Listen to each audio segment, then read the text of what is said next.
Hello, everybody, and welcome to another episode of This Shelf is Dusted.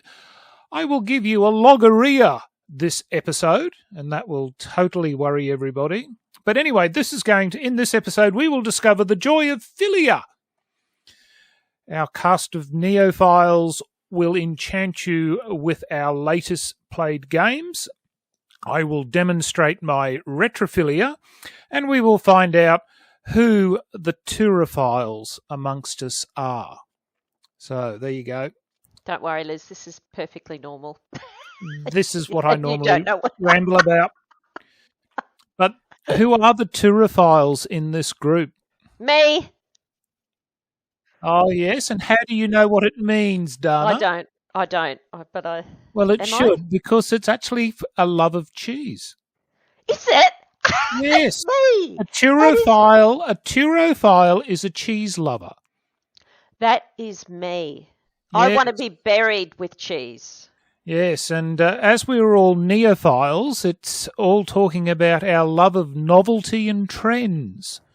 Because that's what we do, isn't it? We go chasing after whatever new shiny appears on the board game list, and we're often grabbing it.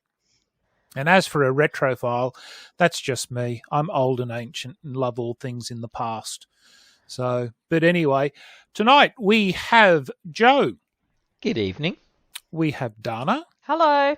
And we have a special, very, very special guest on this evening, and there will probably be some sibling rivalry. But welcome, Liz.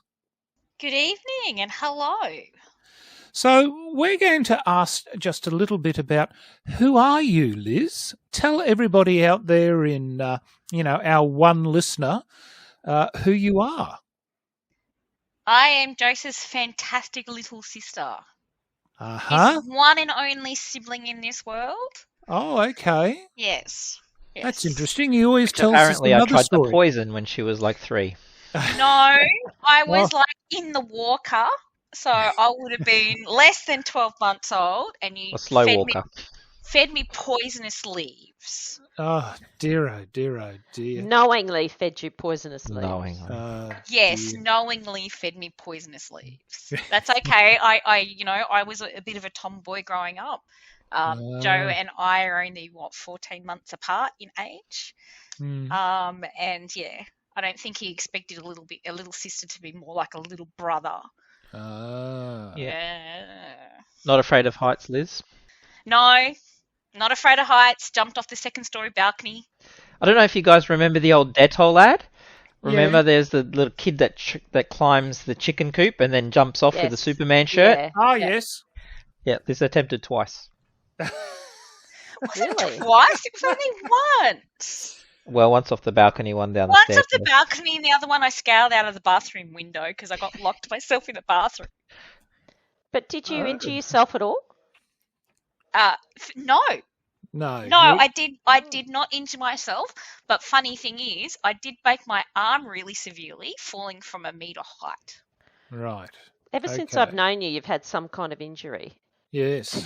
And you don't like motor mowers either, do you? No. We'll leave that for another day to discuss. Yeah, definitely don't go poking lawnmowers. Yes. All right. Well, what we're going to talk about to start off with is what games have we played since last we caught up? Liz. This should be easy. Tuesday. Yeah, Tuesday night was Seven Wonders. Yep. And of course the lovely little what do we call it? It's a herd mentality. Bradley, Bradley game. Yeah. That's right. Yeah, and then we got a couple of other games in between that with the family, but yeah, nothing too over the top or Fair exciting because my attention span of games is only an hour and a half. Oh, well, my wife had fun trying to play herd mentality because she's not very quick at thinking. So it was a bit of a struggle for some of those ones. It was rather curious about the question about a vegetable starting with C. Yes, or the pear. The pear was even more. A pair of what? What did we have? We had trousers. Trousers, socks, Oh, dear. shoes. Yes. Somebody was talking about trousers. Yeah, but you don't. That's got a I pair know. of legs on it, not like a. Yeah. But no, I'm glad I got introduced to that herd mentality. I thought that was not too bad. But yes, all right. So 7 Wonders. I wonder who won that game. I don't think it was anybody important, was it? I've never heard you ask that, and that's probably because you never win. That's exactly right. Until Tuesday night. Yes. So Dana, what have you been up to? I have been actually the other day, for some reason, I don't know, must have been something wrong with Reese, but she actually asked to play some games. So, and actually Ben, my husband, and my other daughter, Morgan, joined in. So it was quite nice, actually. So we played just some simple filler games. So we played Bananagrams. I don't know if you've ever played that before. It's basically Scrabble. Make your own Scrabble board on the table, and it's a race to get like a crossword basically, or a Scrabble board on the table. It's quite thematic because when you start the game, you say banana split to start the game, and if you can't place one of your letters, you go peel, and then everybody's got to take a letter. So it's quite thematic in that regard with bananas. So it's quite a fun game. Bananagrams, Skull King, trick-taking game. It's probably my family's favourite game. If I could ask them to, if I said, would you like to play a game? I think all of them would say Skull King. Have you ever played that before? Anybody? Is that the one with all the multicoloured skulls on the painted skull? It's like a bluffing game, isn't it? No. It's a trick-taking game. Oh, trick-taking. But it's by the publisher is called Grandpa Beck's. Or the designer. It's probably the designer called Grandpa Beck's. Anyway, they have a whole range of card-related games. Anyway, it's very, very good, and I must bring it to LXG one day. But it's Skull King, and it's really good. Oh, okay. And then Coup. Have you played Coup before? Yes. Yeah, Liz is saying yes. Yes. Which is where you've got cards, identities, 2 identities in front of you, like the captain, or I can't even remember what the other ones are. But there's the captain, the duke, and a few other characters, and they're face down in front of you, and each of you has to take a turn taking an action, but you have to announce who you are when you're taking that action. So people have the opportunity to challenge you.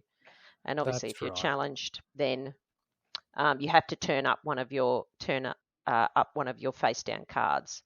Yeah. So you're half dead, and then when you turn up that second card, then you're fully dead. Yeah. So that's a really good game. So those 3 games were great with the family. No arguments, even better. Must have been a rarity. Yeah, it was. Yeah. Joe, what have you been up to? Working quite hard, so no fun for me really, but Space Base, Barron Park, and It's a Wonderful World, again, all on Board Game Arena. I have decided that there's a new rule that if you play a game twice and you still don't like it, don't bother playing it a third time. So 3 is a habit. No, that's no, I'm going to throw that certainly out the window. But look, I think that this had to have been the best game of Space Base that I think I've played, because it took forever to get my engine up, and I pipped everybody. I won't say at the end, quite convincingly. It was at the end. Yeah. Look, you guys would have taken forever to catch me. So in the spirit of good gaming. Yes, dear listener, we have had some technical issues from my end. I've stuffed things up yet again. We were talking to Joe about his lovely games, and he's decided that Barron Park is no longer on his menu. He's trying to get people to play Age of Steam. No. No, Was it good didn't enough? work for you. It only works for me, John. So I was Ah, actually talking about Space Base, and in the oh, spirit that's of right. sportsmanship, I was going to let everybody know how much I flogged you guys by building up a really good strategic money-making engine, and then there were a couple of tens that were rolled that gave me 9 VPs twice in a row, and allowed me to flog. The person who came second was Dana on 36 points, I believe. I do have it written down on a piece of paper, which I will frame. And I ended up on 41. So there's a 5 point differential there. But who's keeping score? Are you Um, just gloating now? Of course he is. well, while we were off air trying to get this shenanigans repaired, Oh, dear. maybe a Yes. few pain points were flared up. But having said that, looking forward to next week being bees are hibernating and all of our child activities and fates and everything are done and dusted. And I was more delighted to share about my recent acquisitions and stuff that has been arriving, because I'm sure our listeners are absolutely thriving to hear about Age of Steam arriving today, and map packs 1, 2, and 3, and some mini locos and a big box. Can we just put Joe on mute now? Yes. I've already lost Who interest. invited Liz along? Outrageous. So, Joe, who are you going to invite to play Steam?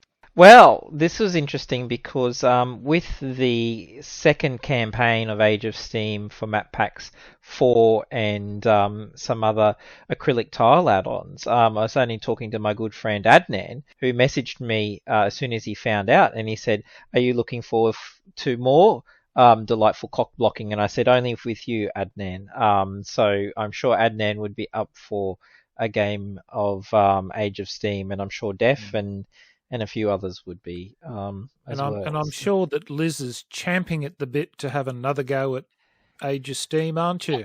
God, definitely not. That is the last thing that I will be thinking about or wanting to be playing is that goddamn awful game. Your delightful husband bought the original version, Steam by Martin Wallace, and got it autographed at BrizCon. So I heard that he's framing that one. I'm not going to play it with my delightful husband, or my delightful brother. In that fact, anything to do with trains now is barred from Liz being played. Well, seeing Joe brought up BrizCon, we should get Liz's side of the story of what happened in that game of Celestia that had Joe have to leave the table because he was laughing so much. Okay. So what's your side of the story, Liz? My side of the story. So first time I'd ever played this, so let's set the whole scene, right? So there was me in my arm in a cast. Then there was little Carmen that was playing. Here we go. Yeah. Then next to Carmen was John, and across the table was my lovely dear husband Stuart that we all like to pay out. And then obviously my lovely brother Joe. So John's like, "Oh, it's a really quick and fun game. It's really, you've got these cute little boats and, you have to jump ship, so we all work out it's a game of probability." So, we're a couple of rounds into the game, and, I'm sitting there and watching how John's playing this game, right? Because I'm like, this guy's got a good hand on it. So. Sorry, wrong person, but keep going. What are you talking about? You blitzed it. And here you are shaking. Anyway, so, we're watching this, quickly figured out that Carmen didn't have a set of particular cards. So I think she was always lacking blue or black in her hand. And it comes around, and Stu's the pilot of the ship. And I'm sticking with it. I'm thinking, no, looking at the probability, looking at the cards. And I'm like, no, I'm going to go for it. He's playing and he's making me convinced that he's got these cards, and lo and behold, crash and burn. So that was Stu. Then we had Joe's round, crash and burn. You do what you do. Comes to me, and I'm like, yep. We're about, I think, stage 4. I think is it 5? Yeah, 20 or 25 points. I think we were going for. Yeah, we were like. I think it was the 20-point victory. Yeah. Was it 20 points? It was. Yeah, it wasn't right at the very end, and we're on that one. And roll the dice, and I'm like, okay, I could do this, could not do this one, and I thought, stuff it, I'm going to bluff him because he made me crash and burn on the same point scale. I thought, stuff it, I'm going to make him crash and burn. So what did I do? Played the lovely little wife. No, I've got it, convinced everything, and then bam, crashed and burned him. Mind you, of course, everybody else had left off except for you and Stuart. So I thought Stuart would have surely have learnt from the fact that everybody else escaped a sinking ship. But anyway, nah. Yeah. I did my work as a dutiful wife. I convinced You him to made stay. Joe- I wouldn't be playing against him. I wouldn't do this. No way. His lovely little wife would never do that to him. Yeah, right. Nah. yeah. And then some choice words were said after the round. Yes, actually, there were some very choice words which we won't mention here. Yes. But I would love to have been with you in the car on the way home. yeah, I think the moral of this story is do not play board games with your partners if you expect a long-term relationship. That is very correct. I do that one. But then also when your partners have what we call stew moves, which tend to be the most obvious move and the most callous move, that is just sometimes the most brutal. Sometimes payback, has to happen. Fair enough. Well, I think we might have to have a future episode on counselling for couples board gaming, I think, or something like that. But no, that's it's always good to hear the other side of the story. So what did I get to play? Well, I got, as Dana was pointing out to me, that apparently I have a very active social life and have been playing quite a lot of games. So I actually had Tony come round during the week, and what in God's name did I play? Oh, that's right, Council of Four and Skymine.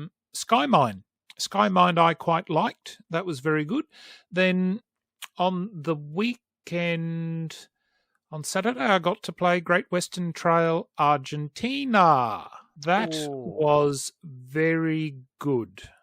I would say that it certainly wouldn't replace Argentina. It wouldn't replace the standard Great Western Trail. I think both of them are standalone, and it was interesting that with Argentina you've got an additional worker, and you have wheat and ports. So I really enjoyed Argentina, and everybody's now awaiting to see what happens with the next one, which is apparently New Zealand, and we think there may be sheep involved with that one. But the other game that I went to LXG on Sunday, and the marvellous Mr. Chi had me lined up for a game called Conquest of Paradise. Now, I know I astounded Dana by saying this has gone to the top of my list of games that I want to get. I know it was a GMT game, which I know Joe likes that particular company for the games that they produce. But honestly, it would have to have been one of the quickest GMT games I've ever been able to pick up after just a 30-minute watch of a YouTube episode and that. But it's all set in I think about 500 AD, and it's the it's the expansion in the Polynesian Pacific. So it covers, you start with the two-player, they have Tonga and Samoa, and then you have some other islands that pop out there. But it was interesting because it's a random pick of a tile. And we were wondering, did the people who put this game together know that Christmas Island does not fall in the Pacific area? I think it's off the northwest coast of Australia, isn't it? Christmas Island? Yes. Yes. So they had Christmas Island in there, and then we had, I think, South Cook Island. We were waiting to get North Cook Island, which would be below it, because, again, it's a random. So it's rather amusing in the way that it went, but I'm going to crow because I actually had a win. I won that game. Oh, another one. Which might be the reason why it's gone to the top of my list. But it had some really interesting cards. There was some special events you had, like, for instance, volcanic eruption. and you had some culture cards, which I kept on buying. Mark started to realise what I was doing, because usually the action cards give you a guarantee of a victory point, or they can also help you out when you're playing. So they had things like cannibalism. Ooh. Yes, you could use that card, which meant that if a person had to retreat, they lost their warrior through cannibalism. So it was an interesting game. I really liked it. So it's now on my list of games to find. John, just out of interest, when would this game have been made? Oh, it's gone through its second printing. They're waiting to do a third printing at the moment. Oh. So I had a look. It's not available anywhere here. I'd probably have to go looking on eBay or something, or see if somebody's like Mark picked his copy up at BrizCon, and he paid quite a really, really good price for that game, considering I think when I looked at it on Amazon it was like $115. So but then GMT aren't cheap. What does GMT stand for? Does it stand for something, or I don't know anything about GMT? I don't know. Joe, do you know what GMT stands for?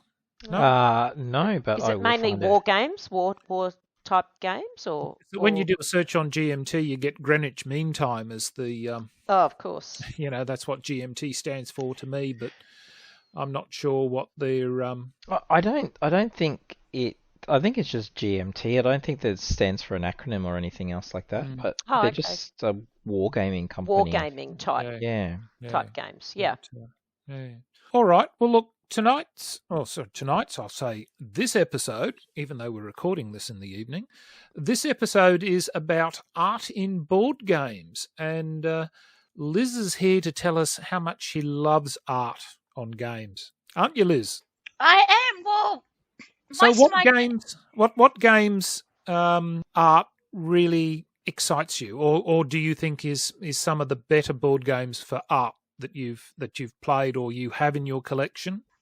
Well, I like underwater games, or games that have some type of underwater or water type theming to them. It could be things like, Jamaica, where you're like a little pirate ship and you're sailing around and things like that. And that's quite cute. That's, a little bit comical, that one.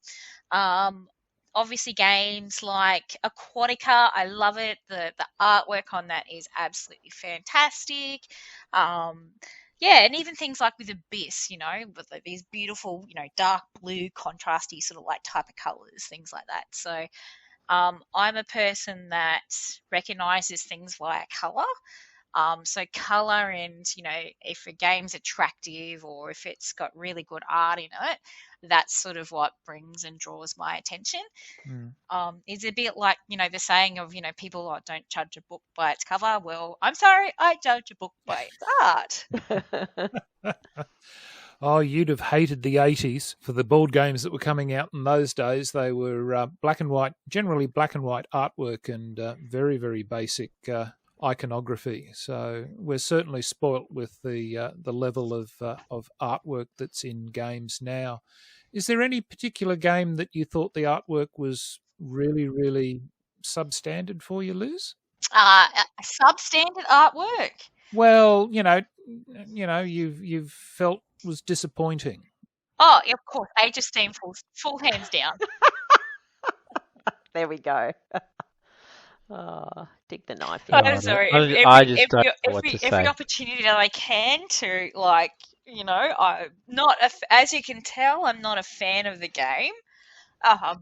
We're gonna even the game is very boring looking. So I don't know. I think many listeners are going to write in and bankrupted myself. So just to stop being able to play it. So listeners, write in. We do have a Facebook page, and I would suggest that you write lots and lots of positive content, glowing reviews of Age of Steam. And are those reviews only by you? I have many aliases. And I'm pretty good at running chatbots and AI machine learning. I'm I sure we was can wondering figure why something Dana out. was posting very masculine type comments on some of the What? some of our. Sorry, What do no, you mean I'm in masculine trouble again, comments? aren't I already?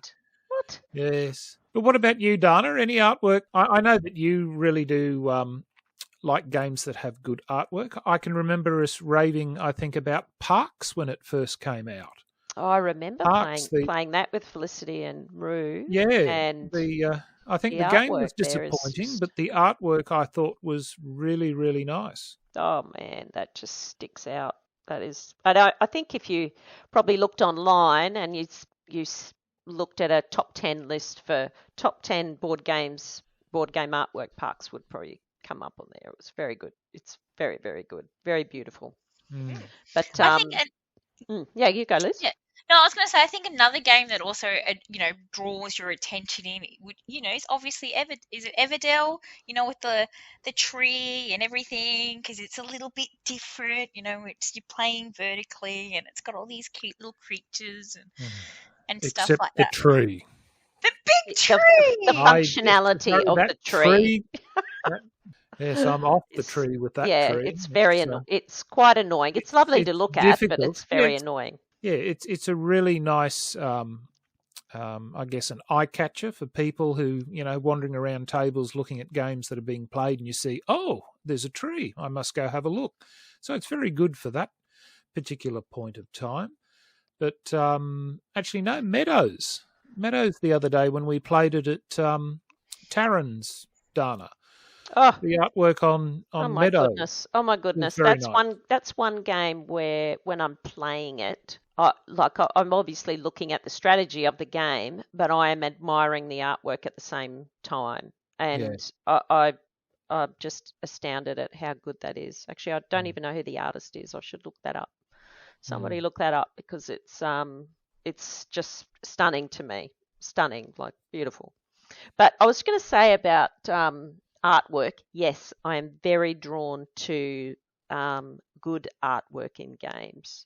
And I was thinking about it. I was thinking it's that important because, well, to me anyway, even the side of the box, because, when you go into a game store, all the board games are generally stacked sideways. And if that side view of the board game doesn't grab me, I won't even look at it. It has to have a good side profile for me to pick it up off the shelf and then have a look at the box cover or have a look at the back overview or something like that. But if I look at something like Project L, which has this, it's basically just a black box with a blue L on it. You would never, I don't think anybody would pick that up off a shelf and play it. It doesn't sort of draw you in, even though it's a good game. Yeah. I believe it's sort of let down in the art department. But even when I'm playing the game, if it's an ugly game, I would say that my enjoyment of the game is reduced just by being an ugly game. And there's two games that come to mind when I think about ugly games. One is the original Castles of Burgundy, which is when I first played Castles of Burgundy. It was just such an ugly game. It was so bland and boring, typical old-fashioned Euro style game. Such a good game, but it was just so ugly. Even the cover was ugly. It was horrific. And fortunately now there's a new edition coming out on Kickstarter.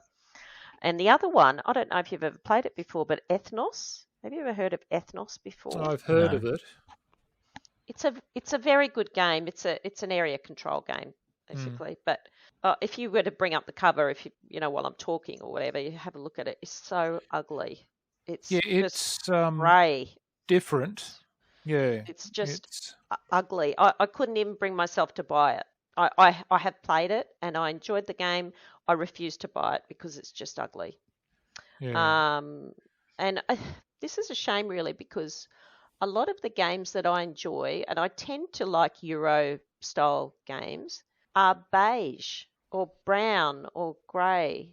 Not many Euros are colourful like Abyss or like Aquatica or like Everdell. There's not a lot there. But Really? I thought the Euros tended to be very colourful, I thought, no, from memory. they don't. They're getting better. They're getting better Yeah. as people are um, understanding that people want a deluxe looking game. People want something that looks nice.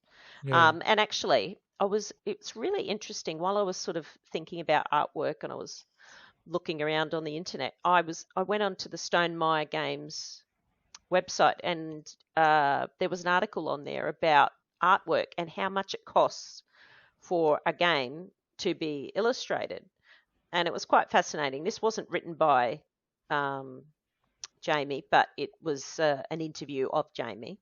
And he actually quoted that his art budget for a game is generally between 25 and 30,000 US dollars for a game to be illustrated. And that depends on, how many tiles there are and if the cards have different backgrounds, like each individual card is individually designed, or whether they just reuse the background of a card or something like that. But that's an awful lot of money to pay for the art in a game, I would have thought. But well, when you look at how much time and effort an artist has to put in, because there's a few people I know who are artists that I know, and they always complain about the fact that people want them to do, all this work, but then don't want to pay them what their work is actually worth. And this is the I think is the issue, is that people seem to think that artists are cheap, and sadly they're not. So really, 20 to 30,000. If you're thinking that, refresh my memory. What's one of the stone? Wingspan. Well, if you had an artist have to draw every one of those.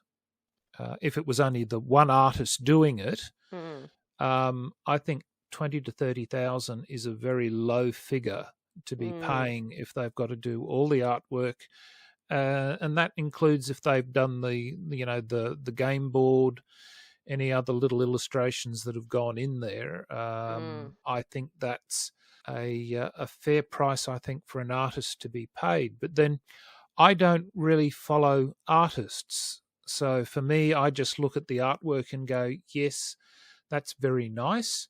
But I can't say that I actually go and look up the rule book to see who the artists were. I do. I do. And if a game is like on Kickstarter or something like that, and they say art by Beth Sobel or whoever it is, my ears will, prick up because I know their art. For example, like I've written down some of my favorite ones, which one of them is Beth Sobel. So she did Cascadia and Calico, and she also did Viticulture, the Essential Edition.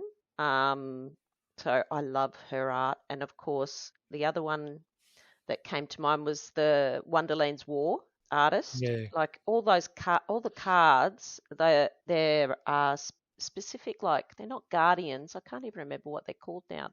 Anyway, they're specific cards that you can recruit, characters that you can recruit, and they're all individually done, and they're so beautiful. So that artist's name is Manny Tremblay. And the other one that I really like is, and they don't have to be cute games. Like if I think about Brass Birmingham, that is a very beautiful game. It's quite dark, like the theme, but the artwork is just so captivating to me. And that's actually done by a company called Mr. Cuddington. And they're actually like a couple in French Canada who have started this company. And since then they've done Charterstone, which you played, John, Santorini, they've done Steampunk Rally. So they've done quite a few just really wonderful designs, and I just think they're amazing. So I definitely look at the artist, and I'm always keen to see what they've done next. Right. Joe, you're being very quiet. Are you the Philistine amongst us?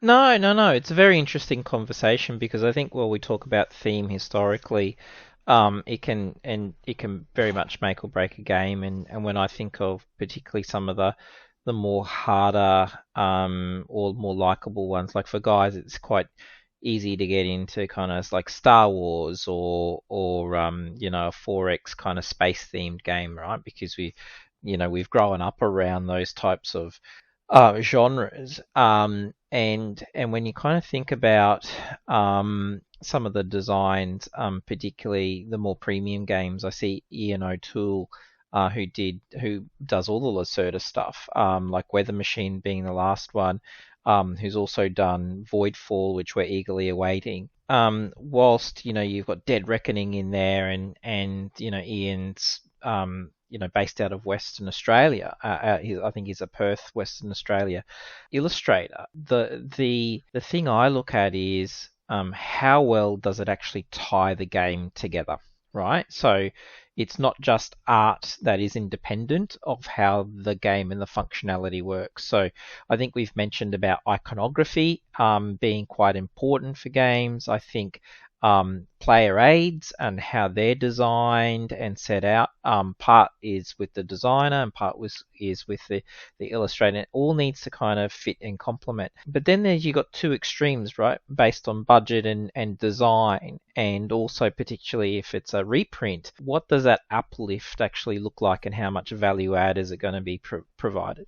And I know, and on a serious note around Age of Steam, the designer for that is obviously the game designer was Martin Wallace on the original Steam, and the illustrator was Ian O'Toole. The cover's gorgeous, but and the game board and everything else come with on, it. Yeah, on. it's Let's Ian O'Toole. And so again, when you think of how it's all put together, you kind of go, oh, there's absolute brilliance here. But why does the graphics actually and the way that Age of Steam actually has been put together appeal to me? Because there's an element of simplicity, but it also brings back to me some of what John was talking about, is some of the earlier games that came along, right? So it's kind of, I won't say nostalgic, but it kind of has its place amongst, for me, all of those heavier genres of games that the everything from On Mars, The Gallerist, Escape Plan, etc. Then I flipped to the other games which I absolutely love, which is Shem Phillips and his series there, and he uses Mihalo. The Miko. So he's Macedonian, and he has done everything out of Shems and a whole bunch of others, including I think the Bardwood Grove is in there, and the one Endless Winter that just came out. He did the illustrations for those. I just love how Shem's games have been designed and the artwork work around that, because for me, Architects is one of my most favorite of them. Why? Because it balances the simplicity, the cards are nice, the genres packing together, and it's all creative in that space and that element that you're playing with. And when I talk about space, it's, the size of the board and everything else. And to the point where Shane Tonkin, who was on an earlier episode, went and got the same artist to design a sleeve or part of his sleeve for a tattoo. And that's absolutely amazing. Not that I'd ever get one, because my wife would absolutely shoot me.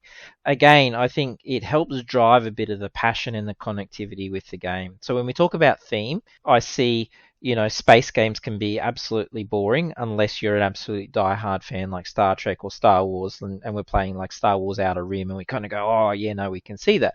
But if you take Star Wars Outer Rim, it's kind of a very standard meh, print. But I'm sure that if you were to lift it and you got like Ian O'Toole to come over the top of it and do what he's done for Voidfall, you would absolutely get people kind of go, wow, and some people are just drawn to the fact that there is a nice package. The box looks nice, game components are well crafted, and you have the artist providing advice into each of the components, the player aids, and the various play mats and how everything is kind of structured. It's a package. It's not just the, foundational piece of work.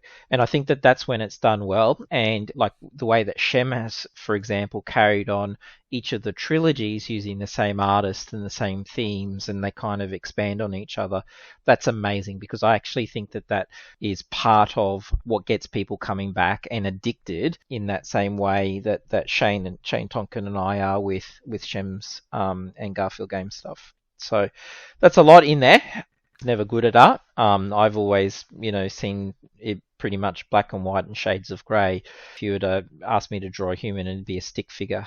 That's my talent. But Liz and my niece Charlie, who are amazing, have amazing artistic talent and studied art at school. So I can absolutely see that I would love for you guys to try and, come up with some type of, design one day. And show your wares. But so what happens when artwork, I guess, goes not insane but becomes too overpowering?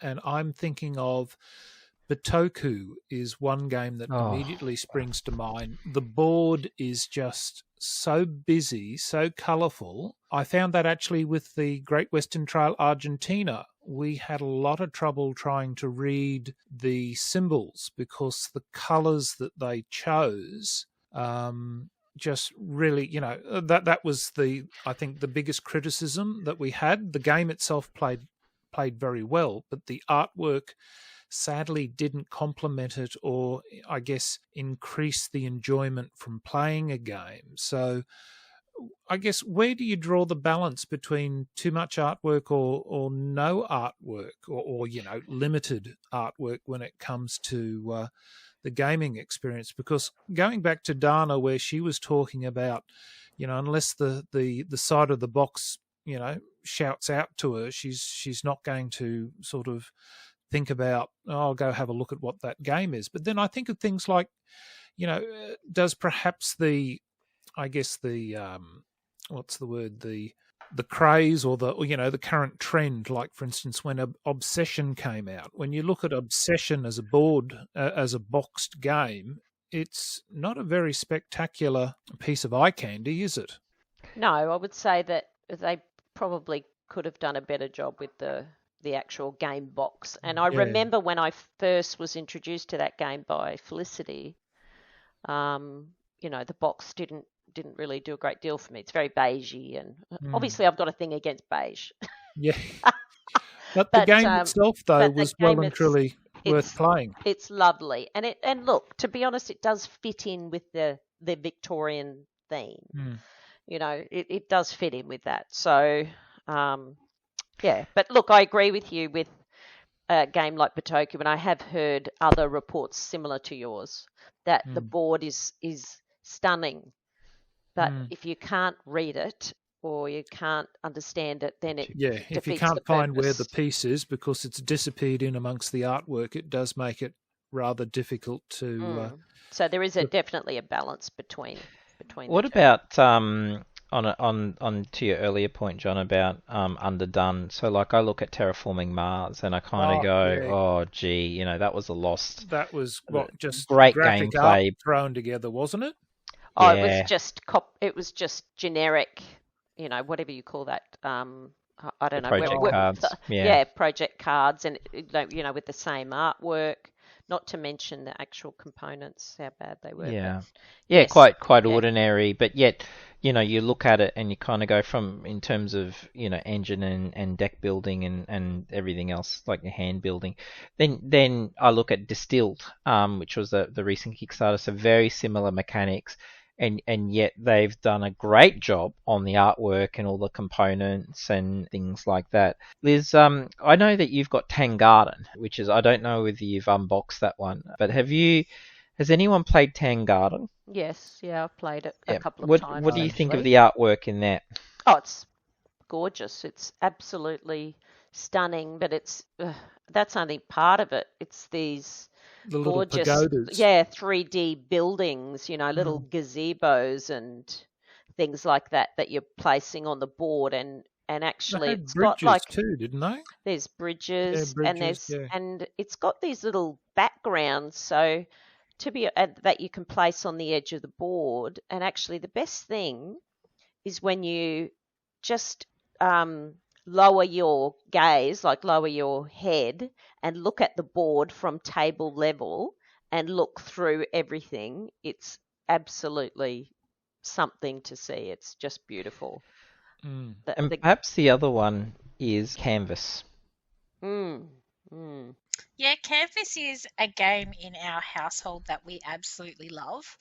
Because you're overlaying the films, to obviously make a picture, and then you've got a little name that comes out at the end of it and things like that, and it's got a little easel as well. So it really does play to a lot of people who are artistic in that respect, and that they get the fact that there's got to be a foreground and midground and a background when you are drawing, and and as an artist that's the things that your basic componentry of hey, when you're doing landscape drawing or things like that, you've got to take into consideration all the different aspects of what you're drawing. So yeah, I love that game. It was one of the very first games that I played. I really like the cuteness factor to it.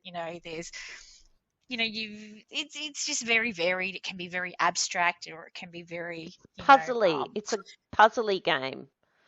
Yeah. It's good. I love it. Love it.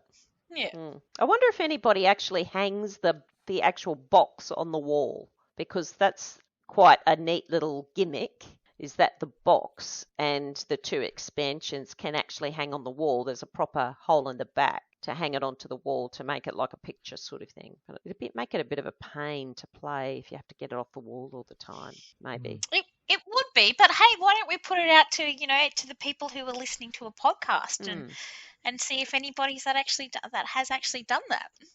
That would be good. Well, you actually see that some people, like on Facebook, do put expansion boxes, or boxes that maybe they've repurposed for something else, or they put it into a big box or something like that. Well, then rather than throw the boxes out, which is an awful thing, I hate throwing those boxes out.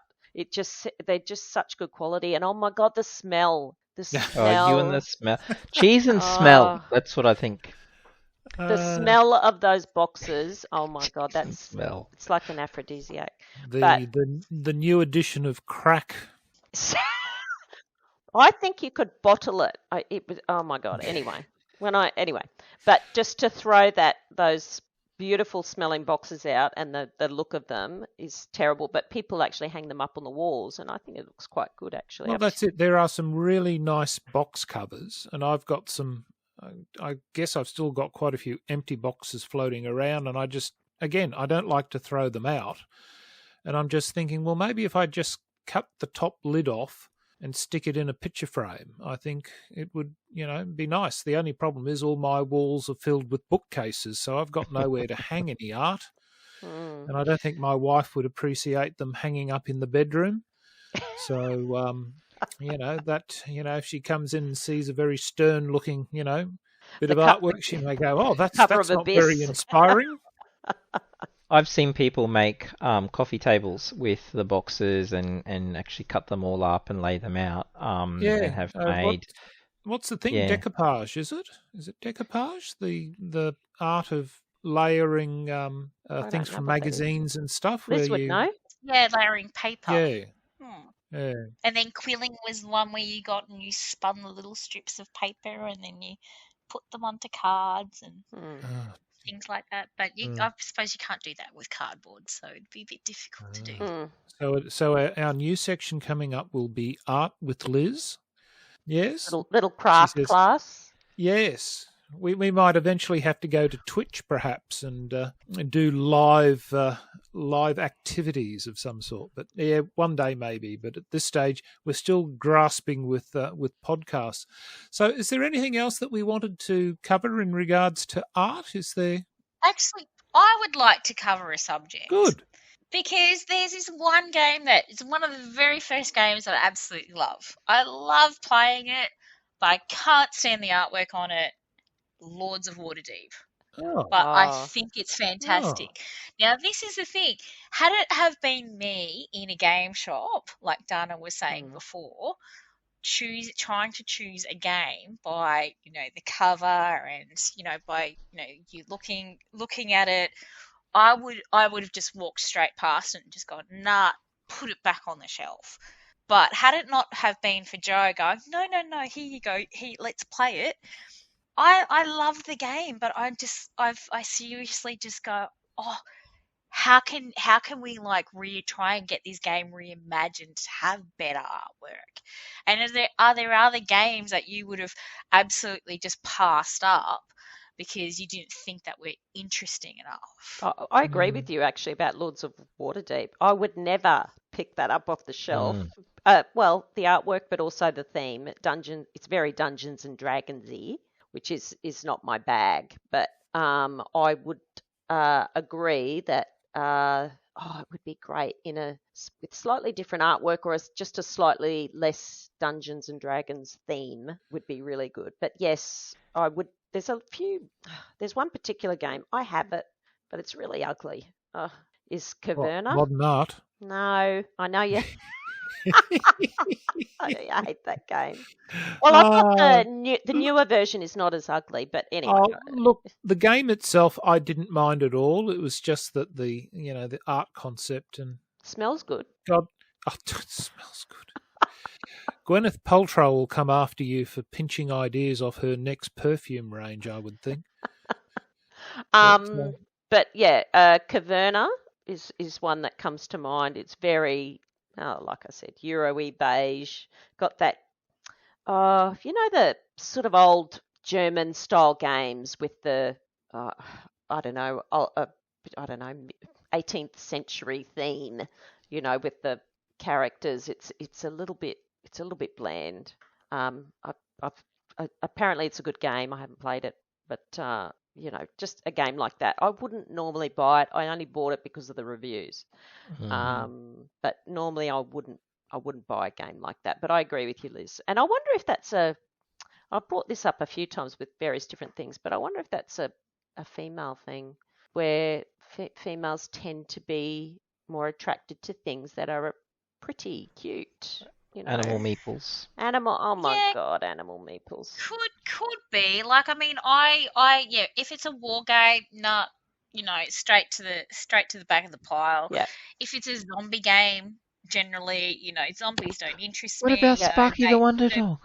Back to the, but that's the thing. Like, it really has to be put in front of me by another group member or somebody else that's gone, no, have you played this? And I'll be like, yeah, but I've got to admit, like one game that has fantastic artwork, which, I think Dana, you said before, is Viticulture.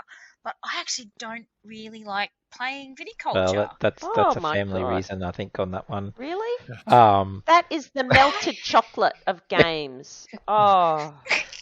I think we've played it too much viticulture in the family. I'm crazy. I don't know.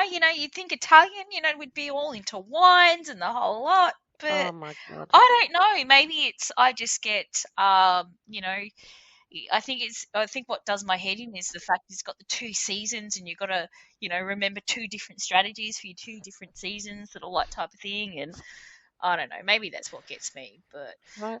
But another one is like, Wonderland's War, fantastic box. It's really striking. You open it up and it's like this kaleidoscope of colors, and then you look at it and go, oh my God, there's so much stuff there.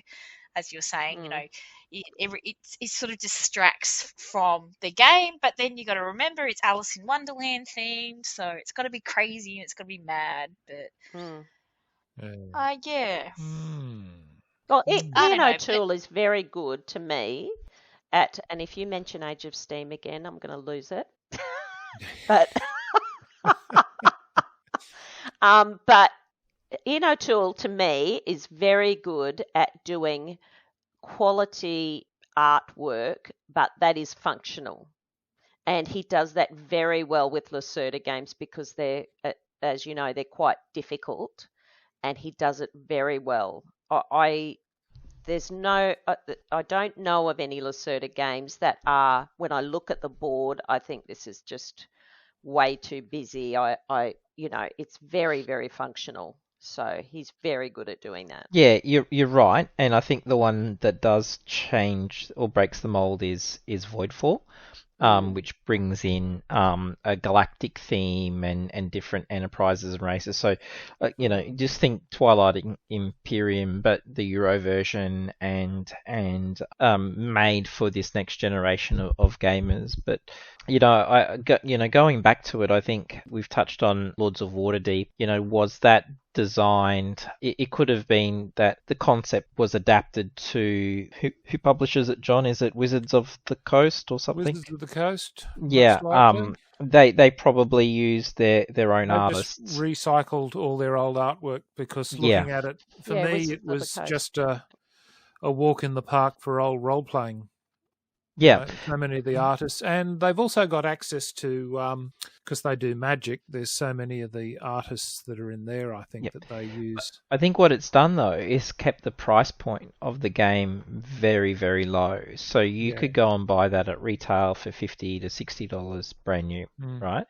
But yet, we also don't have meeples. We've got little cubes for resources. So, and you've got, the cardboard for coins, and yet we have all looked to embellish or have embellished Lords of Waterdeep to buy the metal coins and go and get the extra meeples because we actually really like the game.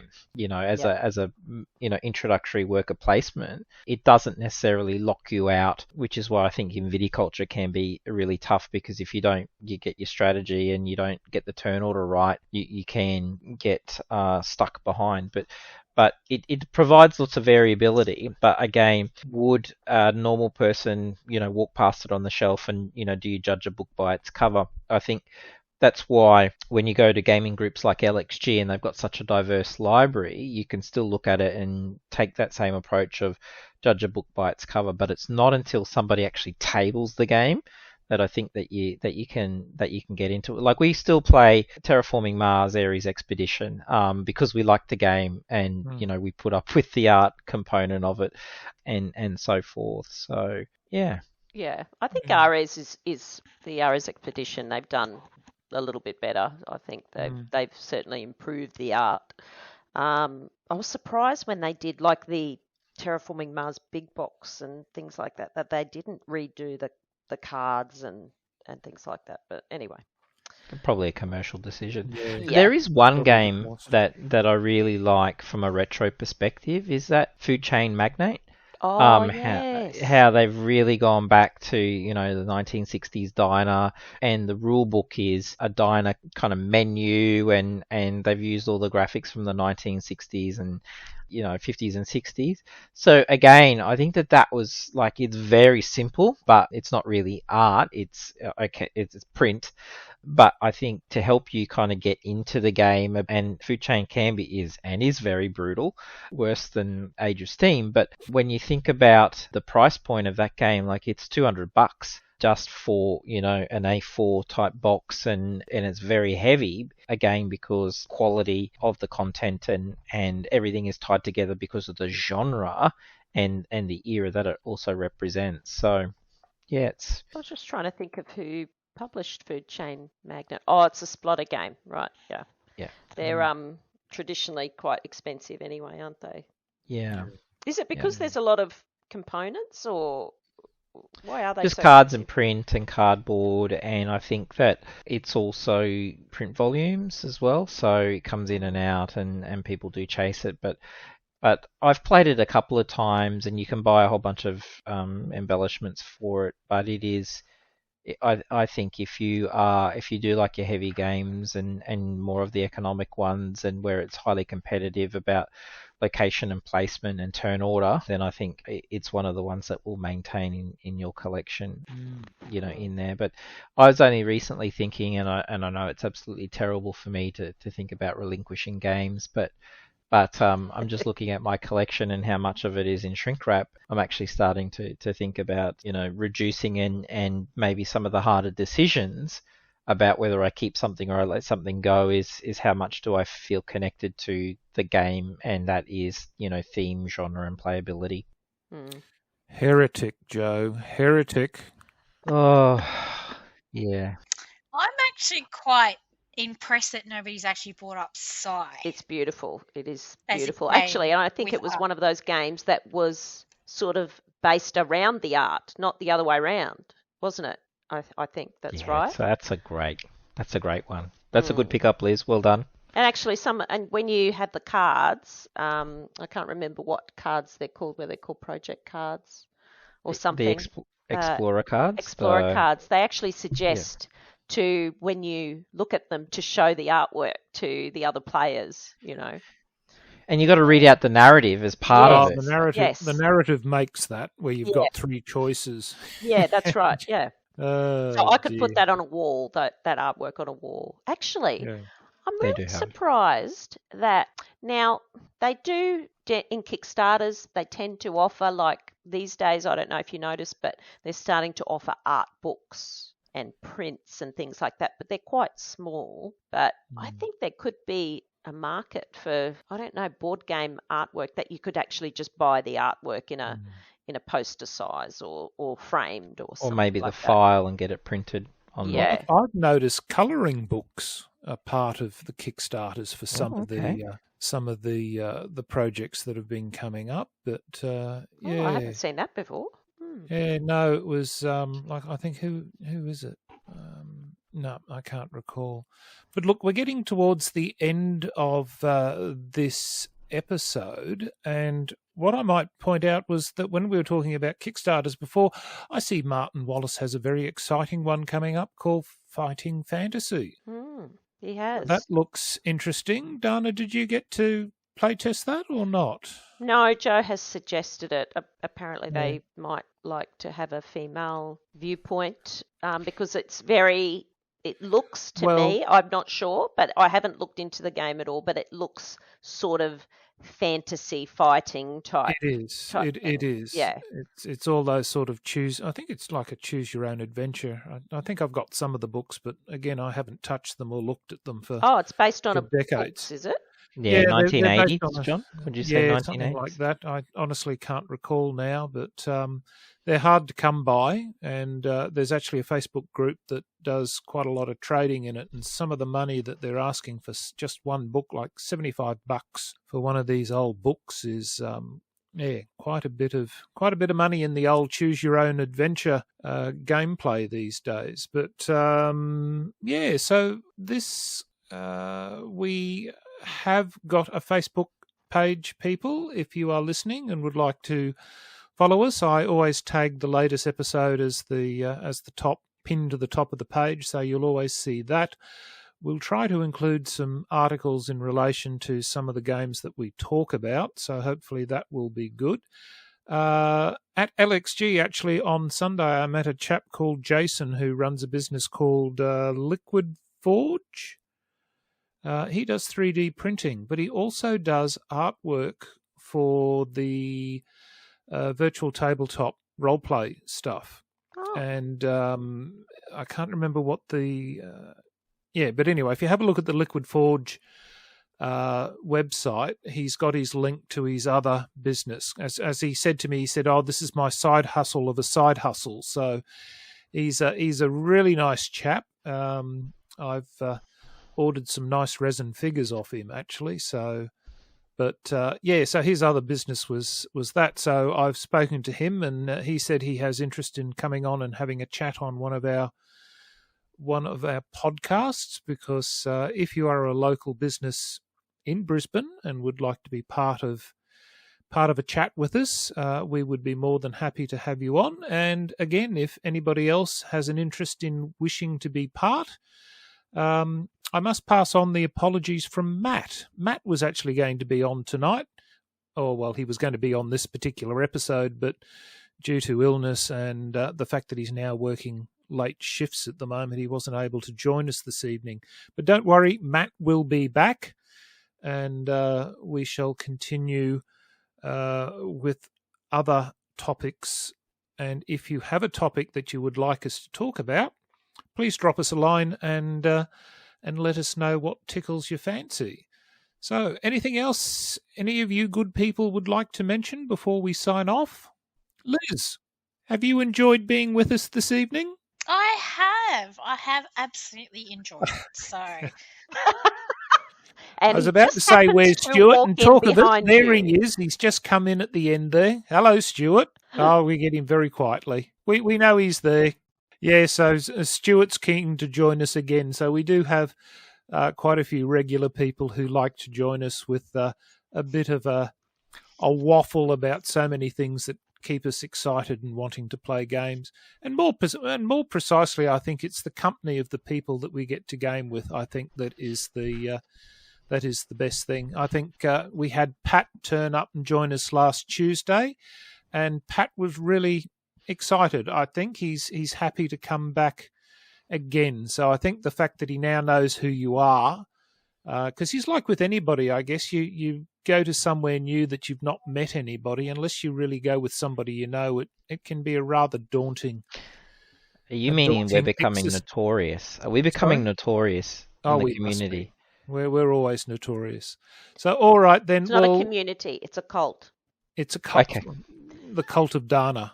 Yes. Support group. For me. All right.